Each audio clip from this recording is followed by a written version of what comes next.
Hello friends, എല്ലാവർക്കും ചെമ്മൽ പൂവിൻ്റെ പുതിയൊരു എപ്പിസോഡ് വീഡിയോയിലേക്ക് സ്വാഗതം. എപ്പിസോഡിൻ്റെ തുടക്കത്തിൽ തന്നെ കാണിക്കുന്നത് നമ്മുടെ രേവതി ദേവുവിനെ വഴിയിൽ വെച്ച് കാണുകയാണ് കേട്ടോ. പരിസരബോധമില്ലാതെ നടന്നു പോകുന്ന രേവതിയെ കാണുമ്പോഴത്തേക്കും കാര്യങ്ങൾ ചോദിച്ചറിയുകയാണ് ദേവു. എല്ലാ കാര്യങ്ങളും, അതായത് സച്ചിക്ക് സർപ്രൈസായിട്ട് താൻ കാർ മേടിച്ച് കൊടുക്കാൻ പോകുന്നു എന്നൊക്കെ അറിയുമ്പോഴത്തേക്കും ദേവുവിന് ഭയങ്കര സന്തോഷമാവുന്നുണ്ട്.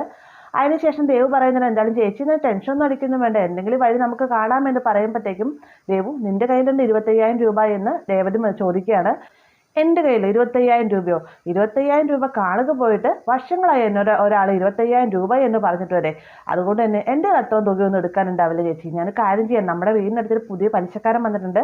അദ്ദേഹം മാന്യനായിട്ടൊരു വ്യക്തിയാണ്. അദ്ദേഹത്തിൻ്റെ കയ്യിൽ നിന്ന് തുക മേടിച്ചു തരാമെന്നൊക്കെ പറയുമ്പോഴത്തേക്കും പലിശയോ അത് പ്രശ്നമാവില്ലേ ദേവു എന്ന് രേവതി ചോദിക്കുകയാണ്. അതൊന്നും കുഴപ്പമില്ല ചേച്ചി, അദ്ദേഹം മറ്റേ ഗജാനന്ദനെ പോലെയൊന്നുമല്ല, നല്ല മാന്യനായ വ്യക്തിയാണ്. ഞാൻ അദ്ദേഹത്തോട് പറയാം. ചേച്ചിയുടെ കടയെക്കുറിച്ചൊക്കെ പറയുന്ന സമയത്ത് അദ്ദേഹം 25,000 അല്ല, അവനെ 50,000 രൂപ തരും.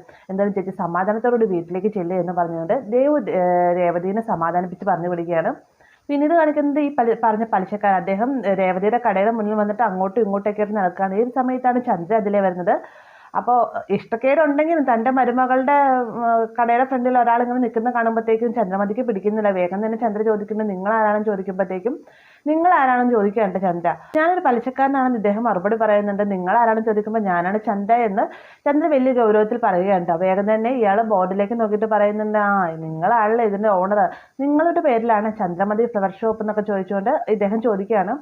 അപ്പോൾ ഈ ഒരു സമയത്താണ് നമ്മുടെ ചന്ദ്ര പറയുന്നത്, ടൗണിലൊരു beauty parlour, Chandramathi beauty parlour, അത് എൻ്റെ പേരിലാണുള്ളത്, അതിനകത്ത് എനിക്ക് വളരെയധികം അഭിമാനവും ഉണ്ടെന്നൊക്കെ ഇദ്ദേഹത്തിനായിട്ട് ചന്ദ്ര പറഞ്ഞുകൊണ്ടിരിക്കുകയാണ്. ഇതേ സമയം തന്നെയാണ് നമ്മുടെ രേവതിയുടെ ഫോൺ ബെല്ലടിച്ചുകൊണ്ട് രേവതി ചെല്ലുന്നത് കേട്ടോ. ഫോൺ എടുത്ത ഉടനെ തന്നെ ദേവുവിനോടായിട്ട് ചോദിക്കുന്നു, ദേവു പലിശക്കാരനോട് നീ സംസാരിച്ച എന്താ? അദ്ദേഹം പറഞ്ഞത് 25,000 രൂപ തരുമോ എന്നൊക്കെ ചോദിക്കുന്ന സമയത്ത് ദേവു പറയുന്നുണ്ട്, പലിശക്കാരൻ ചേച്ചിയുടെ ഷോപ്പിന്റെ മുന്നിൽ വന്നിരിക്കുകയാണെന്നൊക്കെ പറയുമ്പോഴത്തേക്കും അദ്ദേഹം ഇവിടെ വന്നത്, ഞാൻ വീട്ടിൽ ജോലിയൊക്കെ തീർത്തിട്ട് അങ്ങോട്ടേക്ക് പോകാനൊരുങ്ങിയായിരുന്നു, 25,000 രൂപ അദ്ദേഹം തരുമെന്ന് പറഞ്ഞല്ലേ എന്ന് പറഞ്ഞുകൊണ്ട് രേവതിക്ക് ഭയങ്കര സന്തോഷമാണ്. ആ കൂട്ടത്തിൽ തന്നെ ദേവുവിനോടായിട്ട് രേവതി പറയുകയാണ്, എന്തായാലും ദേവു 25,000 രൂപ അദ്ദേഹം ഇന്ന് തന്നെ തരുമെന്നാണെങ്കിൽ ഞാൻ നേരെ കാർ ഷോറൂമിലേക്കാണ് പോവുകയുള്ളൂ എന്നൊക്കെ പറഞ്ഞ് കോള് കട്ട് ചെയ്തതിന് ശേഷം അലമാരിൽ നിന്ന് പൈസ എടുക്കുന്ന നേരത്താണ് സച്ചി അങ്ങോട്ടേക്ക് വരുന്നത് കേട്ടോ. സച്ചിനെ കാണുമ്പോഴത്തേക്ക് രേവതി ഒന്ന് പരുങ്ങുന്നുണ്ട്. സച്ചി വേഗം വന്നിട്ട് ചോദിക്കുന്നു, നീ എന്താ കടന്ന് പരുങ്ങുന്നത് എന്ന് ചോദിക്കുമ്പോൾ, ഒന്നുമില്ല സച്ചിയേട്ടാ, ഞാൻ ഫ്ലവർ ഷോപ്പിലേക്ക് പോയിട്ട് വരാമെന്ന് പറഞ്ഞുകൊണ്ട് രേവതി പോവുകയാണ്. എന്നാൽ നമ്മുടെ രേവതിയുടെ പരുങ്ങളും കാര്യങ്ങളൊക്കെ കാണുമ്പോഴത്തേക്കും സച്ചിക്ക് ചെറിയ സംശയങ്ങളൊക്കെ ഉണ്ട് കേട്ടോ. പിന്നീട് നമ്മുടെ രേവതി പലിശക്കാരൻ്റെ അടുത്തേക്ക് ചെല്ലുകയാണ്. ഈ ഒരു സമയത്ത് പലിശക്കാരൻ പറയുന്നുണ്ട്, രേവതി അല്ലേ എന്ന് ചോദിക്കുമ്പോൾ അതേന്ന് പറയുകയാണ്, എനിക്കറിയാം നിന്റെ ഷോപ്പായതെന്ന്, പക്ഷേ ഇവർ വന്ന് എന്നോട് ഓരോരോ കാര്യങ്ങൾ ചോദിച്ച സമയത്ത് ഞാൻ എനിക്കറിയില്ലാത്ത രീതിക്കാണ് സംസാരിച്ചത്, ഇവർ എന്നോട് എന്തൊക്കെ പറഞ്ഞ് ചീത്ത പറഞ്ഞു എന്നറിയാമോ എന്നൊക്കെ ഈ പലിശക്കാരൻ പറയാം കേട്ടോ. പെട്ടെന്ന് രേവതി പുറകിൽ നിൽക്കുന്ന ചന്തയെ നോക്കുകയാണ്. അതിനുശേഷം രേവതി ഇദ്ദേഹത്തോട് ചോദിക്കുന്നുണ്ട്, 25,000 രൂപ അതെനിക്ക് പലിശയ്ക്ക് തരാൻ പറ്റുമോ എന്ന് ചോദിക്കുമ്പോൾ, അതിനെന്താ മോളെ നിനക്ക് തരാനുള്ള പലിശ കൃത്യമായി തന്നെ അടയ്ക്കണമെന്ന് പലിശക്കാരൻ പറയുന്നുണ്ട്. അപ്പോൾ 25,000 രൂപ രേവതി മേടിക്കുമെന്ന് അറിയുമ്പോഴത്തേക്കും ചന്ദ്രയ്ക്ക് ആകെ ഷോക്കാവുമായിട്ട്. ചന്ദ്ര ഇങ്ങനെ മനസ്സിൽ ചിന്തിക്കുകയാണ്, വലിയൊരു ഓർഡർ ഇവർക്ക് കിട്ടിയതാണ്, പിന്നെ ഇവൾ വീണ്ടും പലിശയ്ക്ക് വേണ്ടി തുക മേടിക്കുന്നതെന്നൊക്കെ ഇങ്ങനെ ചിന്തിച്ചുകൊണ്ട് നിൽക്കുകയാണ് തൊട്ട് പുറകിലായിട്ട്. അപ്പോൾ ഇദ്ദേഹം പറയുന്നുണ്ട്, ഞാൻ പറയുന്ന സ്ഥലങ്ങളൊക്കെ പേപ്പറിലൊന്ന് ഒപ്പിട്ട് തരണം, അതിനുശേഷം 25,000 രൂപ ഞാൻ ഇപ്പോൾ തന്നെ തരാം, കൃത്യമായി തന്നെ പലിശ അടച്ചു പോകണമെന്നൊക്കെ പറയുകയാണ്. അങ്ങനെ നമ്മുടെ രേവതിക്ക് പലിശക്കാരന് 25,000 രൂപ കൊടുത്തതിന് ശേഷം അദ്ദേഹം പോവാണ് കേട്ടോ.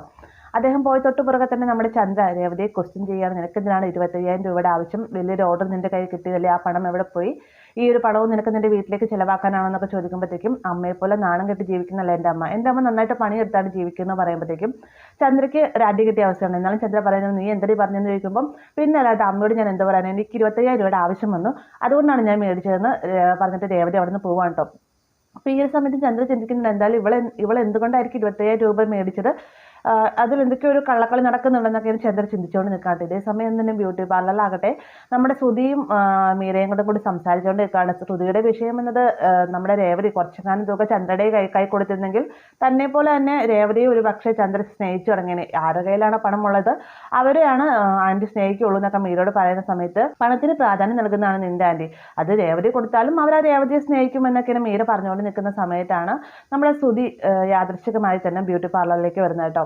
വന്നതിന് ശേഷം ബ്യൂട്ടി പാർലർ മൊത്തത്തിൽ നോക്കണം, കൊള്ളാലോ, മൊത്തത്തിൽ സെറ്റപ്പൊക്കെ ഒന്ന് മാറ്റിയിട്ടുണ്ടല്ലോ, നേരത്തെക്കാളും കുറച്ചും കൂടി ലാഭം ഉണ്ടായി തുടങ്ങിയിട്ടുണ്ടെന്ന് തോന്നുന്നു, മൊത്തത്തിലൊരു ചേഞ്ചൊക്കെ വരുത്തിയിട്ടുണ്ട് നിങ്ങളെ ശ്രുതി ഇങ്ങനെ മനസ്സിൽ ചിന്തിക്കുകയാണ്.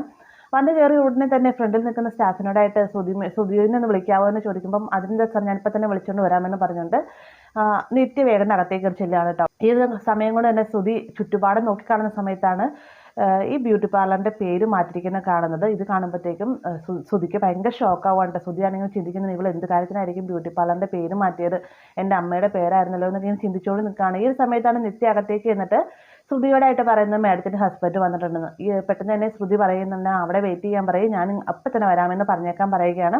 അങ്ങനെ നിത്യ അവിടെ നിന്ന് പറഞ്ഞു വിടുകയാണ് കേട്ടോ. ഈ ഒരു സമയത്ത് മീര ചോദിക്കുന്നത് നീ എന്ത് പണിയാണ് ശ്രുതി കാണിച്ചത്, പുറത്ത് നിൽക്കുന്ന ശ്രുതിയാണ്, നിന്റെ ഹസ്ബൻഡാണ്, അമ്മയുടെ പേര് മാറ്റിയെന്ന് അറിഞ്ഞു കഴിഞ്ഞാൽ ശ്രുതി ആകെ പ്രശ്നമാക്കില്ലേ എന്ന് പറയുമ്പോഴാണ് ശ്രുതി ചിന്തിക്കുന്നതായിട്ട് അയ്യോ താൻ ആ കാര്യം മറന്നുപോയി എന്ന രീതിക്ക് ശ്രുതി വേഗം തന്നെ പുറത്തേക്ക് ഓടി ചെല്ലുകയാണ്.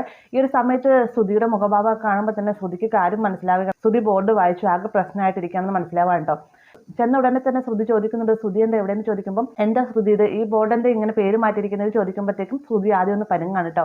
അതിനുശേഷം ശ്രുതി വീണ്ടും പറയാൻ നിനക്ക് എന്നോട് ഇങ്ങനെ ഒന്നും പറയാൻ പാടില്ല, നീ എന്ത് കാര്യത്തിന് ഇതൊക്കെ മറച്ചു വെച്ചതെന്നൊക്കെ പറഞ്ഞുകൊണ്ട് ശ്രുതിനോട് ദേഷ്യപ്പെടുന്ന സമയത്ത് ശ്രുതി പറയുകയാണ് ശ്രുതി ഞാൻ സത്യാവസ്ഥയെല്ലാം തുറന്നു പറയാം, നീ ദേഷ്യപ്പെടാതെ ഇരിക്കുക എന്ന് പറഞ്ഞുകൊണ്ട് ശ്രുതി അവിടെ ഒരു വലിയ കള്ളത്തരം തന്നെയാണ്. അതായത് ഗ്രീൻ വേൾഡ് ബ്യൂട്ടി പാർലറിൽ നിന്ന് ബ്യൂട്ടി പാർലർ താനുമായിട്ട് ടൈപ്പ് ചേർന്നിട്ടാണ് ഇപ്പോൾ ബിസിനസ് നടത്തുന്നത്. അതുകൊണ്ട് തന്നെ അവർക്ക് കിട്ടുന്ന ലാഭത്തിന്റെ പകുതി തനിക്കും കിട്ടുന്നുണ്ട് എന്ന രീതിക്ക് തന്നെയാണ് ശ്രുതിയോടായിട്ട് സംസാരിക്കുന്നത്. അപ്പോൾ ഇതൊക്കെ കേട്ടുകൊണ്ട് നമ്മുടെ മീര ആകെ വാവളിച്ച് നിൽക്കുകയാണ്. പെട്ടെന്ന് തന്നെ മീര പറയുന്നുണ്ട് എടി കള്ളി എന്ന് ചോദിക്കുമ്പോഴത്തേക്കും ശ്രുതി വേഗം തന്നെ കള്ളിയോ എന്ന് ചോദിക്കാൻ കേട്ടോ. അതല്ല എല്ലാവരും ഇവിടെ കാണുന്ന സമയത്ത് എടി കള്ളി നീ ഇത്ര വേഗം വലിയ പണക്കാരി ആയല്ലോ എന്നാണ് പറയുന്നതെന്ന് ഇങ്ങനെ ശ്രുതിയോടായിട്ട് മീര കള്ളം പറയുകയാണ്. ഇതൊക്കെ കേൾക്കുമ്പോഴത്തേക്ക് ശ്രുതിക്ക് ഭയങ്കര സന്തോഷമാവുണ്ട്. കാരണം മുൻപത്തേക്കാൾ വലിയ ലാഭമുള്ള തൻ്റെ കയ്യിലേക്ക് കിട്ടാൻ പോകുന്നത്. ആ കൂട്ടത്തിൽ തന്നെ ചോദിക്കുന്നുണ്ട് എന്തായാലും ബോർഡ് മാറ്റിയത് ശരിയായില്ല ശ്രുതി എന്ന് പറയുമ്പോഴത്തേക്കും അതിന് ബോർഡ് മാറ്റിയെന്ന് വിചാരിക്കേണ്ട, അത് കംപ്ലൈൻറ്റ് ആയതൊന്നും ഞാൻ നന്നാക്കാൻ കൊടുത്തിരിക്കുകയാണ്, ഇതിന് സബ്ബായിട്ട് ചെറുതായിട്ട് താഴ്ത്ത് ആൻറ്റിയുടെ പേരും വരുന്നതായിരിക്കും എന്നൊക്കെ പറയുമ്പോഴത്തേക്കും അങ്ങനെയാണെങ്കിൽ കുഴപ്പമില്ല, എന്തായാലും കൂടുതൽ ലാഭം കിട്ടുന്ന കാര്യമല്ലേ, അപ്പോൾ ഇതിൻ്റെ ഓണർ ആരാണെന്ന് ഇതിൻ്റെ ഓണർ ആരാണെന്ന് നമ്മുടെ ശ്രുതി ചോദിക്കുന്ന സമയത്ത് ഓണർ 2 പേരാണ്, ഹെഡ് ഓഫീസിൽ വേറൊരു ഓണർ, പിന്നെ ഞാനാണ് മറ്റൊരു ഓണർ, എന്തായാലും അവർക്ക് കിട്ടുന്ന ലാഭത്തിൻ്റെ പകുതി എനിക്ക് കിട്ടുന്നൊക്കെയാണ് ശ്രുതി വീണ്ടും പറയുന്ന സമയത്ത് നമ്മുടെ മീര ശ്രുതിയുടെ കള്ളത്തരങ്ങളൊക്കെ കേട്ടിട്ട് എത്ര വേഗം എന്നാണ് ശ്രുതി കള്ളത്തരങ്ങൾ പറയുന്നതെന്നൊക്കെ നോക്കുമ്പോഴത്തേക്ക് മീരയ്ക്ക് ഭയങ്കര അതിശയമാവണം കേട്ടോ. അതിനുശേഷം ഒരു കണക്കിന് നമ്മുടെ ശ്രുതിനെ കള്ളങ്ങളൊക്കെ പറഞ്ഞ് ശ്രുതി സെറ്റാക്കി വെക്കുകയാണ്. ശ്രുതിയുടെ ഈ പെരുമാറ്റം കാണുമ്പോഴത്തേക്ക് മീര വേഗം തന്നെ ഫൂൾ എന്ന് പറയുക കേട്ടോ. പെട്ടെന്ന് തന്നെ ശ്രുതി ചോദിക്കുന്ന ഫൂളോ ആരാ ഫൂൾ എന്ന് ചോദിക്കുമ്പോഴത്തേക്കും അല്ല ഒരു ഫുൾ ബിരിയാണി പറഞ്ഞിട്ടുണ്ട് അതേക്കുറിച്ച് ഞാൻ പറഞ്ഞതെന്ന് പറയുകയാണ്. അപ്പം മീരയുടെ ഈ ഒരു ഇടയ്ക്കിടെ ഡയലോഗൊക്കെ കേൾക്കുമ്പോഴത്തേക്ക് ശ്രുതി ഒന്ന് പതറുന്നുണ്ട്. പെട്ടെന്ന് തന്നെ ശ്രുതി പറയുകയാണല്ലോ ശ്രുതി എന്തായാലും നമുക്ക് ലാഭം കിട്ടുന്ന കാര്യമായതുകൊണ്ട് തന്നെ ഈ ഒരു കാര്യം ഞാൻ വീട്ടിൽ പോയി പറയട്ടെ, അമ്മയ്ക്കൊക്കെ ഭയങ്കര സന്തോഷമാവും, എത്രയും വേഗം തന്നെ നീ അമ്മയുടെ ആ ബോർഡും കൂടെ ശരിയാക്കി ഒന്ന് വെക്കണട്ടോ എന്ന് പറഞ്ഞിട്ടാണ് ശ്രുതി അവിടെ നിന്ന് പോകുന്നത്. ശ്രുതി പോയി കഴിയുമ്പോൾ തന്നെ ശ്രുതി പറയുന്നുണ്ട് ആശ്വാസം എങ്ങനെയൊക്കെ പറഞ്ഞിട്ട് കളങ്ങൾ പറഞ്ഞിട്ട് പിടിച്ചു നിൽക്കാൻ പറ്റിയതെന്നൊക്കെ പറയുമ്പോഴത്തേക്കും എങ്ങനെ ആശ്വാസമായി ശ്രുതി നീ പറയുന്നത്, അവൻ പോയത് വീട്ടിലേക്കാണ്, വീട്ടിൽ ചെന്ന് എല്ലാവരോടും സത്യങ്ങൾ തുറന്നു പറഞ്ഞാൽ അതോടുകൂടി എല്ലാം തീരുമെന്നൊക്കെ പറയുമ്പോഴത്തേക്കാണ് ശ്രുതി വീണ്ടും ചിന്തിക്കുന്നത്. ശ്രുതി വേഗം തന്നെ മീരയോടായിട്ട് പറയുന്നുണ്ട് മീര നീ ഇവിടെ നോക്കിക്കോ, ഞാൻ വീട്ടിലേക്ക് ചെല്ലട്ടെ, ആൻറ്റിയുടെ അവസ്ഥ എന്താണെന്ന് അറിയില്ല, ഞാൻ അവരോട് നേരിട്ടുണ്ട് സംസാരിക്കട്ടെ എന്ന് പറഞ്ഞുകൊണ്ട് ശ്രുതി വേഗം പോവുകയാണ് കേട്ടോ. ഇതേ സമയം തന്നെ നമ്മുടെ രേവതി മഹേഷിനെയും കൂട്ടിക്കൊണ്ട് കാർ ഷോറൂമിലേക്ക് ചെന്നിരിക്കുകയാണ്. കൃത്യമായി തന്നെ 1.5 ലക്ഷം രൂപ ഈ കാർ ഷോറൂമിൻ്റെ ഓണറുടെ കയ്യിലേക്ക് കൊടുക്കുന്ന സമയത്ത് അവർ പറയുന്നുണ്ട് ഓണർഷിപ്പിൻ്റെ കാര്യങ്ങളൊക്കെ തന്നെ ഞങ്ങളെല്ലാം ചെയ്തോളാം, എന്തായാലും ഈ പറയുന്ന പേപ്പറിലെല്ലാം തന്നെ കൃത്യമായിട്ട് ഒപ്പിട്ടതിന് ശേഷം വണ്ടി കൊണ്ടുപോകാനായിട്ട് പറയാം കേട്ടോ.